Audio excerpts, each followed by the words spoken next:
First of all, I want to greet you all for coming to hear and see the results of our project. It is nice to see dreams of Marika and mine come true, and also Annika's and Lisbeth's.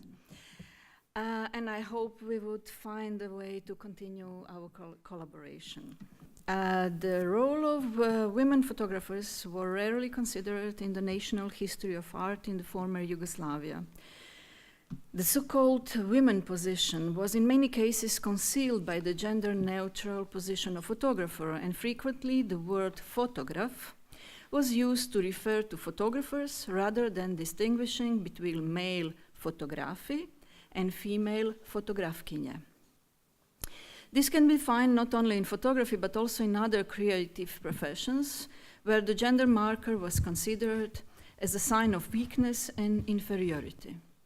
Furthermore, existing reviews of these topics are inadequate and as they largely bypass the problem of women's rights in photography, while a discussion with respect to their economic and social position has yet to take place. Therefore, before I introduce the work of the few authors active in the second half of the 20th century, whose aspiration in photography represent their own position, as well as the wider position of women in culture and society, I would like to discuss a few female photographers who were producing innovative new works in between two world wars. A particularly significant figure is Ivana Tomljenović-Meller, who studied at the Bauhaus Art School and who was a photographer and graphic designer. A small number of photographs from her student days have survived. These pictures are in typical Bauhaus style, portraits taken from dominant diagonal angles. It is worth noting that Ivana was not primarily interested in showing stable relationship in space, nor their constructions. She also used photography in her own graphic design projects, and several of the photographs she took while she was studying can be related to new objectivity and its characteristical visual accuracy. Like many photographers with leaning toward new objectivity, Ivana focused on precise form, and as a result, her relationship with the motif or the theme of the image is not characterized by the photograph's relationship with her own self. Another interesting figure is Anita Antoniazzo from the city of Rijeka, who appeared on the scene from time before the start of the Second World War. At the first intercity exhibition of her artistic photography in Rijeka and its Sušak neighborhood, she displayed a work entitled Photogram, which is one of the first such works by the female photographer in the former Yugoslavia. Double exposures and photographs with screws, nails, and pliers were presented to the public as her boldest work, as was told in the review, and her interest in futurism was also touched upon. Although we do not have strong evidence for it, we could relate her interest to the traveling exhibition Film und Foto, organized by the Deutscher Werkbund, which was held in Zagreb in 1930. Among the show's many exhibits, visitors saw photographs by Man Ray. After Second World War, women in ex-Yugoslavia, and at this point I would like to emphasize that I'm dealing with the Croatian part of it here, entered photography relatively late and not without problems. Although women achieved an equivalent gender status and could work without being paid less or treated as a weaker sex after the end of the Second World War, the situation was different in the field of photography. Among other reasons, this may have been because photography was considered as skill that was therefore more suitable for men than for women. The fact that there was no academy where one could study photography meant that the majority of people learned about photography through photo clubs. Moreover, the theory and criticism of photography were insufficiently and indeed rarely taught at the university level. In the 1990s, this situation changed with the establishment of the MA program in photography at the Academy of Dramatic Arts in Zagreb. But for the earlier generations, this improvement came too late.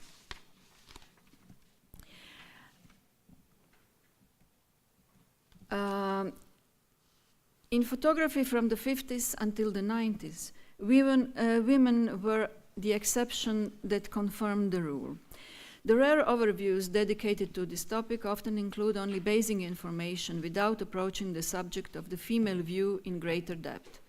It is known that Đuro Grizbach, a photographer and the president of Photo Club Zagreb for many years, used to speak of, I quote, tender emotions of the female type, end of quote, whenever women performed in public and always presented them with a flower. In his introductory speeches, he often, I quote, praised female beauty and wisdom, invoking Zeus, Olympus, gods, and elves, end of quote. Grizbach supported the establishment of the female offshoot of the Photo Zagreb Club in 1973, which allowed women who had joined the club in the preceding years and until 50s, about 100 such members are mentioned, to form stronger connections with the female members and begin exhibiting their work together. The mass media did not treat female photographers any better. Slavka Pavic, a photographer who is still active today and is never seen without a camera, was often described as a housewife in media coverage. In text published in popular newspapers and magazines, specific and most banal motives were often mentioned. I quote, "Women work unobtrusively. They photograph landscapes, portraits. They choose quiet places where nobody disturbs them. Models whom they know well, motifs they are familiar with." End of quote. Exhibitions dedicated to the work of women photographers started taking place in Zagreb in early 70s in a small gallery that was to be dedicated to the general promotion of photography. The Art Photography Gallery, GUF, was inaugurated in 1973. However, only a few exhibitions have been organized to date. The first exhibition featured already familiar female photographers of warrior generations, and judging by a leaflet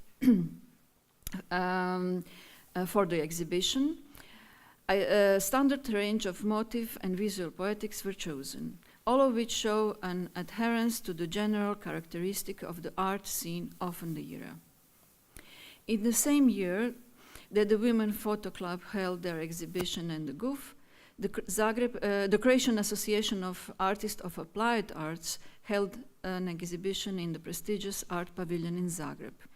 Only one female photographer participated in that exhibition, and this ratio, this is the cover of that exhibition, and this ratio of female to male artists would remain a fixture for the majority of such exhibitions for the long time. As a sort of curiosity, one should mention that the exhibitions of women photographers were mostly organized as part of the celebration of the 8th of May, and this was also the case. You can see it from the date mentioned on this leaflet. An international holiday that was in Yugoslavia celebrated with particular enthusiasm.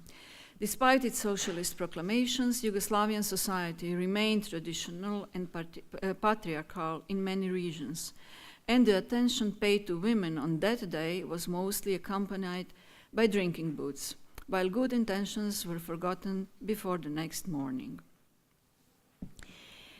In the period after the Second World War, there was a growing interest in and research on avant-garde experiences from the period between the wars.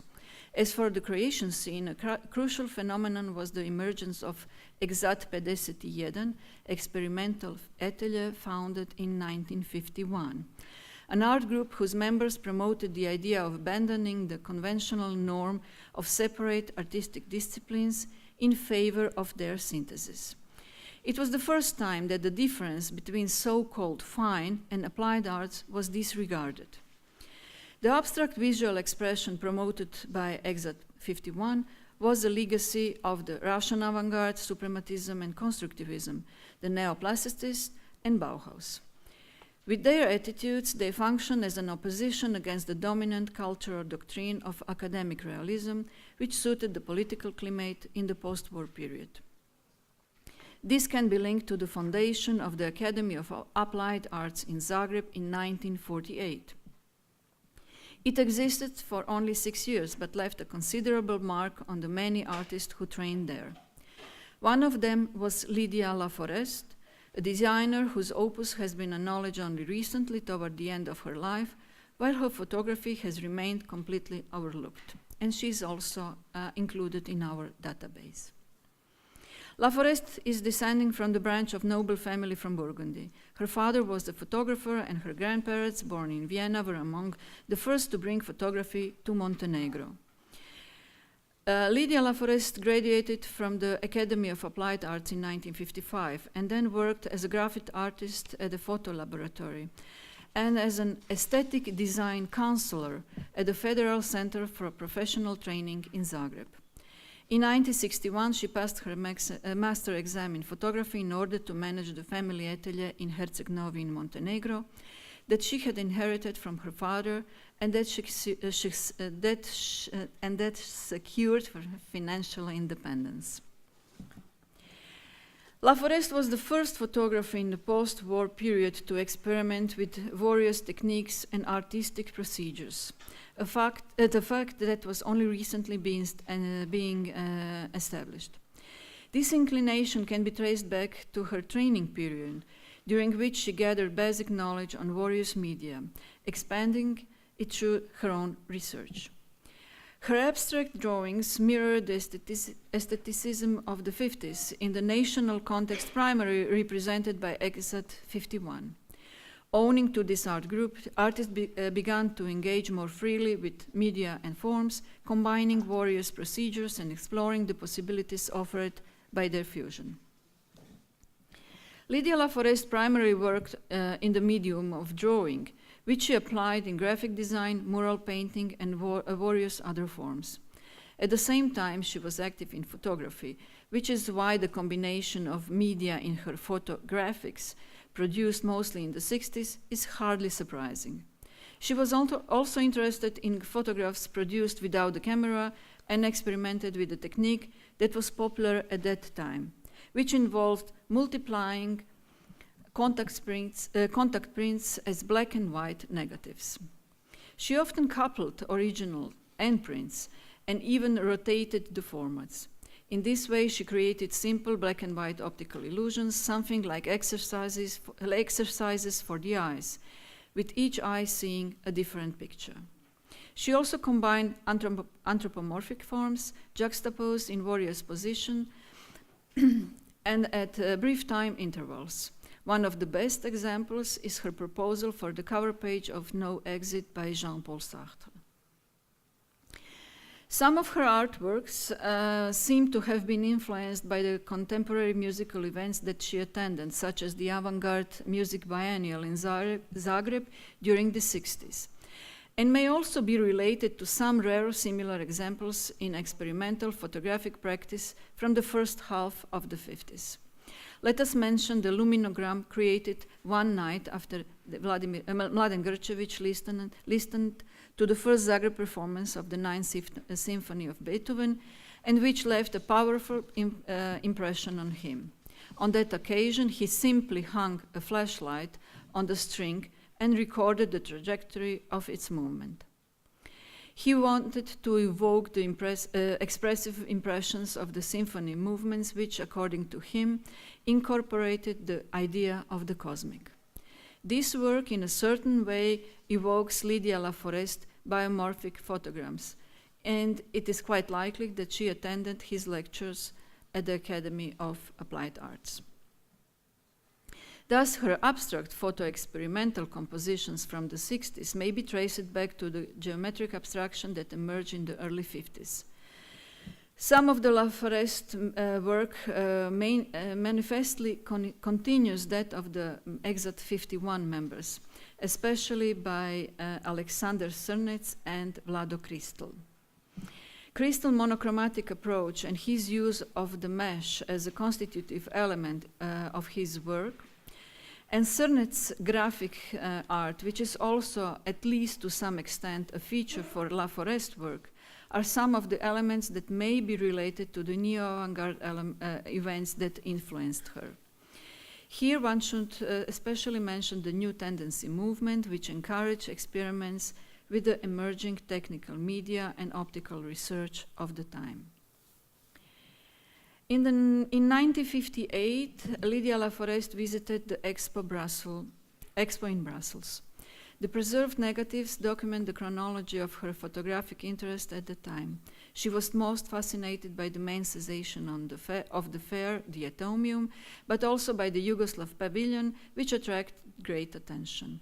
In one of the pavilions, she photographed her own reflection in the mirror with an illuminated atomium in the background.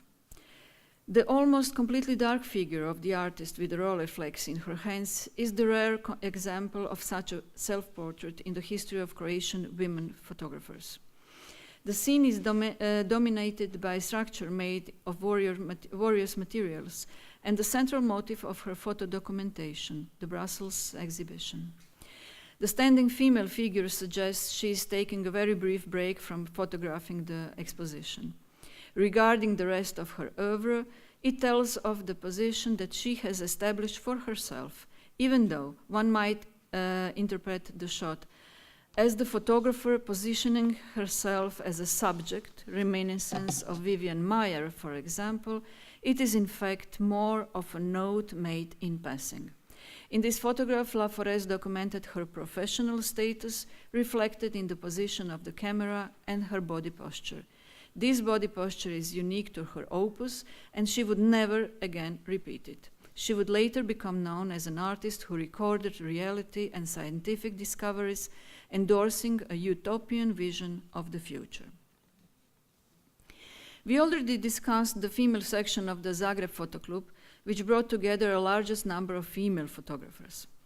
As the Forgotten Heritage project to the large extent focuses on neo-avant-garde practices, and particularly on those from the 60s and 70s, we do not have many examples of the female contribution to photography in this particular field. I won't go into details about Sanja Ivejković today, who received a fair amount of international recognition. But before I turn my attention to Edita Schubert, whose work are likewise included in our database, I would like to briefly consider Zlata Vucelić, who is a fairly good representation of developments of the women's photography scene in the late 60s and in the 70s.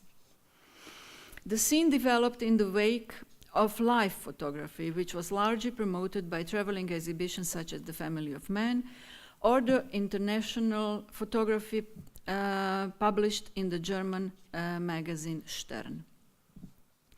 The choice of scene, which was divided up according to shared motifs, contributed to the popularity of the basic narratives that the photographs told, which were easily recognized and accepted. Street scenes, portraits, intimate scenes. Many of these show up in the media, which saw their publication as a way of contributing not just to women photography, but to the idea of women as social subjects. One of the leading daily newspapers in Croatia, Večernji List, was up until 1977 a major sponsor of exhibition featuring the work of female photographers, and other media frequently published articles entitled "Through the Female Eye" or "Female Admirers of the Magical Eye." Solitude, symbols of aging and recollection, foggy scenes, crumbling facades, discarded objects. All of these are frequent motifs founded in their work. It is as though we were bypassed by the themes that elsewhere were being used to question the construction of social identities. The critical associative assembly of images and text. And it will therefore be difficult to place Croatian women photographers photographers in the context of the critical discourse about photography and representation that were being held in other parts of the world during this period. Zlata Vucelic was the only woman to participate in the Possibilities 72 exhibition held in the Gallery of Contemporary Art in Zagreb, with an installation with portraits of Romani girls that she had taken in the preceding years, along with other portraits. However, she did not take advantage of the opportunity to transform her documentary style into one based on the study of representation at the social critical time when many felt the need to comment on society. Appealing because of its difference, her Gypsy Girls installation maintains a level of formal distance in the observer, who does not take responsibility for the image that they have left us, while the body language of the subjects and the backgrounds speak of the detachment from the social context, as well as kind of manipulation. In Southeast Europe, female artists use the philosophy of post-structuralism and its analysis of the position of power to explore the only potential power, that of the private sphere, as a framework within which they could question domination as well as topics such as submission and supremacy, as it was written by Leonida Kovac in a book consecrated to work of Edita Schubert. In the 1970s, as part of her conceptual practice, Edita Schubert started to explore the medium. Her work is inseparable from her biography as a social-cultural construct constituting her identity as an artist. Schubert often exposed her biography and privacy in various phases of her life, photographing moments from her private life. She then displayed the photographs in petri dishes and test tubes, as well as photocopying or painting the images. Her serious self-portrait behind a perforated canvas from 1977 starts with a photograph showing the slashing of a wallpaper, a canvas painted in black, and a triangular cutting secured with a simple adhesive bandage. This sort of wounding of the canvas is a consequence of Schubert's artistic procedure. Having primed the canvas and covered it with paint, she started with its dissection. It is not unimportant to mention that she spent most of her professional career as a sketch artist at the Anatomy Institute of the Faculty of Medicine in Zagreb. Thus, Edita Schubert literally dissected the painting, folding the segments and fixing them with adhesive bandage in order to make room for the subsequent performance and her photographing of it. The canvas became a folding screen, a starting phase of photographic sequence linked into a series that directly addressed the spectator, establishing a first-person relationship and mediating her personal, corporal, and haptic experience all at the same time. Schubert's protocol of discarding motifs resulted in meaningless shots, such as her photographs of antique panel doors, which she produced in the same year as her self-portrait. In this series, she repeated a seemingly unimportant motif, perhaps unaware at that time of the existence of another photograph, which has in the meantime acquired an almost mythical status. Schubert resorted more than once to such multiplication of motifs, combined with the strategies of appropriation, recycling, and singling out the meaning of the particular object in order to transfer it to a different medium. For instance, to place it in a box, stamp it, or confront it with other scenes. It had become evident in her earlier artworks that she especially related photography to reality. And even if that reality was rather uninteresting, such as the everyday walk from her home to the Faculty of Medicine, where she always climbed the same set of stairs, Schubert launched it into public space by means of photography. As early in the 70s, a series of events provided citizens of Yugoslavia with the first instructions on how to behave in direct encounter with contemporary art practices in public space. But unlike the visible and far larger installation produced in the 70s, Schubert entered the city center with an artwork that was almost invisible.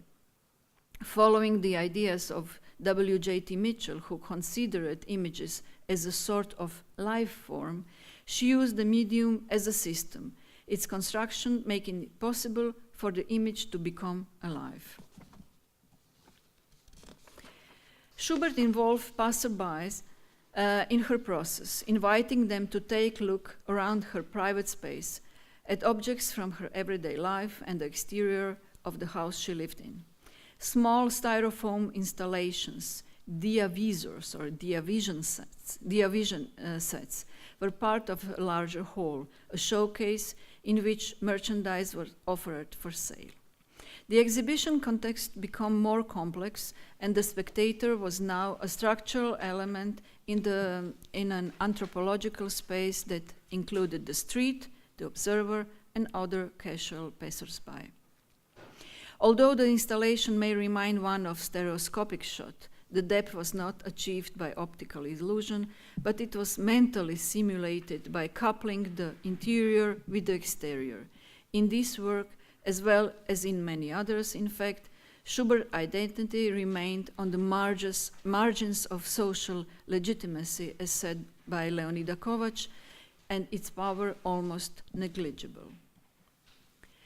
A somewhat more intimate artwork was her last installation, Horizon, which she created toward the end of her life in 2000. Several hoops were hanging in space at eye level, suspended by thin transparent threads and covered with photographs on the inside and outside. The sequences has been shot in various locations in the that artists had visited: Lucca, Paris, Zagreb, Venice, Mainz, and the island of Vir, showing their horizons. And these horizons were like the range of vision, functioning as a perpetuating gaze that simulated the place where the artist once stood, sharing it with the observer. At the moment when she created the installation, she was aware of the unreachability of the horizon, yet guided by the intention of allowing transgression into dimension of her gaze. In the presentation as short as this, it is impossible to present the manner in which women approach to the field of photography. Women approach the field of photography in great detail. Moreover, in order to shed greater light of that path toward experimentation and their innovative uses of medium, more research and interpretation is required. I have therefore tried to present an overview of the major characteristics of the developments in this field. Experiments and research offer an insight into the ideological diagram of the medium, on the basis of which we become acquainted with the social mentality, moral habitus, and cultural physiognomy of the particular time or setting. A photograph is both a document and an element of discourse. In the period after the late 60s, and especially in the 70s, it became a field of knowledge, experience, and memory, whereby the visual aspects based on the question how was no longer in focus. This extended significance of photography was a result of ethical decisions and the need to introduce a new language, which allowed a flow and even clash of visibilities, meanings, and insights, to paraphrase Didi Iberman. The experiments and concepts discussed in this presentation indicate the importance and variety of the relationships that female artists established with social reality, in which they are active and to which they make frequent reference. So this is it. Thank you.